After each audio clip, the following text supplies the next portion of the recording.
कुछ घंटों का इंतजार है। मुंबई हमले का मास्टरमाइंड दिल्ली में लैंड करने वाला है।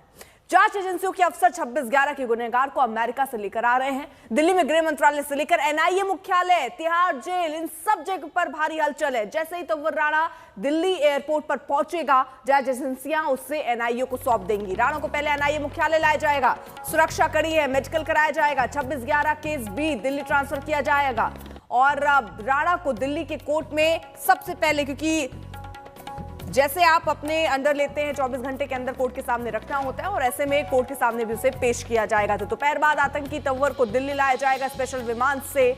एयरपोर्ट से सीधे एनआईए दफ्तर ले जाया जाएगा। उसके बाद होगा जांच का सिलसिला शुरू कि आखिरकार कैसे और किसके इशारे पर इसने सब किया। संजय शर्मा हमारे साथ, हमारे सहयोगी और जानकारी के साथ जुड़ चुके हैं। संजय, अब वो घड़ी आ गई है क्योंकि लंबा इंतजार करना पड़ा उसके प्रत्यर्पण को लेकर और अब वो रास्ता साफ हो चुका है और ये भी साफ हो चुका है कि वो दिल्ली आने वाला, यानी भारत की धरती पर आ रहा है। जी हाँ, घड़ी तो आ गई है, लेकिन तहव्वुर राणा को आने में कुछ घंटों का वक्त लगेगा। लेकिन मैं प्रक्रिया बताना चाहता हूं अपने दर्शकों को। जैसे ही वो भारतीय टेरिटरी में, भारतीय संप्रभु क्षेत्र में आएगा, वैसे ही औपचारिक रूप से एनआईए उसकी गिरफ्तारी करेगी। गिरफ्तारी के बाद उसे एनआईए मुख्यालय ले जाया जाएगा और वहां उसका मेडिकल कराया जाएगा। मेडिकल कराने के बाद उन्हें एनआईए के कोर्ट में पेश किया जाएगा। तो जैसा कि बताया जा रहा है कि एनआईए के स्पेशल जज चंद्रजीत जी की अदालत में उनको पेश किया जाएगा। लेकिन वो अभी तक ये कहा जा रहा है कि उन्हें इधर उधर घुमाया नहीं जाएगा, बल्कि या तो वर्चुअल वीडियो कॉन्फ्रेंसिंग के जरिए उन्हें पेश किया जाएगा, या फिर हो सकता है कि पिछले एक दो बार की तरह एनआईए की कोर्ट ही वहां एनआईए मुख्यालय पर विशेष कोर्ट लगाई जाए और वहीं पर उसकी सुनवाई हो। इसके साथ ही जब तक, जहां तक तिहाड़ जेल भेजने की बात है, जब तक कोर्ट उसे एनआईए की कस्टडी में या जुडिशियल कस्टडी में नहीं भेजता है, एनआईए की कस्टडी में भेजने का मतलब है कि एनआईए उन्हें अपने पूछताछ के लिए रखेगी। जब तक जुडिशियल कस्टडी में कोर्ट नहीं भेजता है, एक सक्षम अदालत जब तक आदेश नहीं देती है न्यायिक हिरासत में लेने का, तब तक वो तिहाड़ नहीं जा सकता है। तो ऐसे में एनआईए के सूत्र भी ये बता रहे हैं कि वो पूरी कोशिश करेंगे कि जो उनके पास 30 दिनों का टाइम है एनआईए के पास, जिसमें वो किसी भी आरोपी को पूछताछ के लिए हिरासत में रख सकते हैं, उसका पूरा इस्तेमाल करना चाहेंगे। उसके लिए पूरी अर्जी देंगे और इसमें अदालत के ऊपर है कि अदालत कितने कितने चरणों में, कितने कितने दिनों के लिए उन्हें एनआईए की कस्टडी में भेजती है। और जब एनआईए पूछताछ पूरी कर लेगी, कोर्ट को भी लगेगा कि अब एनआईए की कस्टडी में रखने का कोई मतलब नहीं है, तो वो जुडिशियल कस्टडी में भेजा जाएगा, जिसके लिए तिहाड़ जेल में तैयारियां अभी से पूरी कर ली गई हैं। यहां बताया जा रहा है कि 2 बजे के बाद एनआईए स्पेशल जज बैठ सकते हैं और जैसे ही एनआईए ये बता देगी अदालत में कि अब वो तैयार है मेडिकल जांच के बाद पूरी रिपोर्ट के साथ, तो एनआईए जज यहाँ अदालत लगाएंगे और उसके साथ ही फिर उस पर सुनवाई शुरू होगी। तो ऐसा लग रहा है कि जो शुरुआती सुनवाई होगी वो लगभग 1 घंटे में सारी खानापूरी और सारी चीज़ें दरियाफ्त कोर्ट कर लेगा। इसके बाद कोर्ट ये सुनेगा इसी सुनवाई के दौरान कि एनआईए को क्यों कस्टडी चाहिए और कितने दिनों की कस्टडी की मांग करती है एनआईए, और उस पर अदालत कितने दिनों की कस्टडी एनआईए को देता है।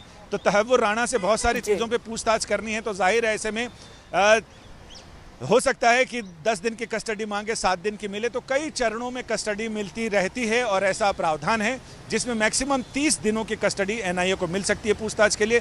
तो अब ये देखना दिलचस्प होगा कि आज की सुनवाई में कितने दिनों की एनआईए कस्टडी में एनआईए जज उन्हें भेजते हैं, अदालत भेजती है। जी, बहुत बहुत शुक्रिया आपका तमाम जानकारी के लिए। तो 26/11 हमले में एक और सच सबके सामने आ चुका है। भारत ने इस हमले के बाद पाकिस्तान पर जवाबी कार्रवाई की पूरी तैयारी कर ली है।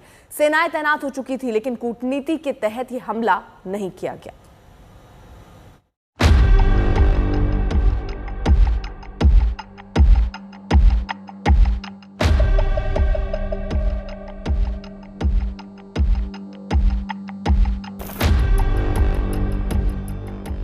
मुंबई का ये हमला पूरे देश दुनिया को दहला गया था।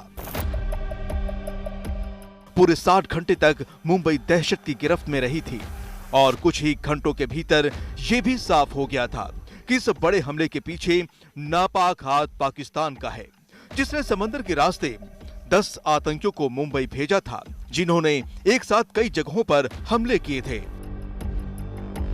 पाकिस्तान का सीधा इस हमले का हाथ और 2 ऐसे चेहरे आज तक पाकिस्तान में बैठे हैं जिन्होंने ये पूरा मौत का खेल खेला था।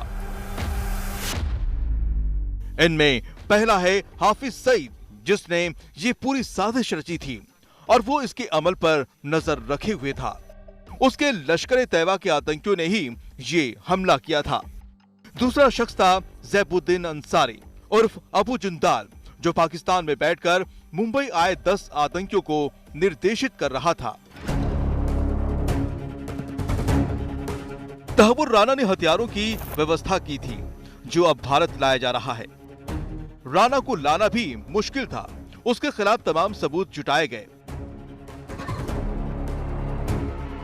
एनआईए के तब के प्रमुख की जुबानी सुनिए कैसे सबूत जुटाए गए। सबसे बड़ी समस्या इस केस में ये थी कि ये जो कॉन्स्पिरेसी इस आदमी ने रची, वो तहव्वुर राणा और हेडले ये दोनों विदेश से आए थे। हेडले का तो कई विजिट्स थी इंडिया में, लेकिन तहव्वुर राणा की तो सिर्फ एक ही विजिट थी। भारत के लिए ये हमला कितना बड़ा और गंभीर था, इसका जवाब देने के लिए भारत की सेनाएं तक तैयार हो गई थीं। पाकिस्तान को सबक सिखाना जरूरी हो गया था, लेकिन कूटनीतिक वजहों से ये हमला नहीं किया गया। दायरे से देखें, यह अटैक इतना गंभीर था कि भारत की सेनाएं पूरे वेस्टर्न बॉर्डर पर तैनात हो गई थी। 10 महीने तैनात रही, हमले के लिए तैयार थी, लेकिन भारत की सरकार ने अपनी समझबूझ से मिलिट्री ऑपरेशन नहीं किया। और प्रधानमंत्री मनमोहन ने खुद बाद में कहा कि हमें लगा कि ना करने में ज़्यादा फ़ायदा है। था भी, पाकिस्तान आइसोलेट हो गया था इंटरनेशनली, सारी दुनिया उनको टेरर एक देश मानती है।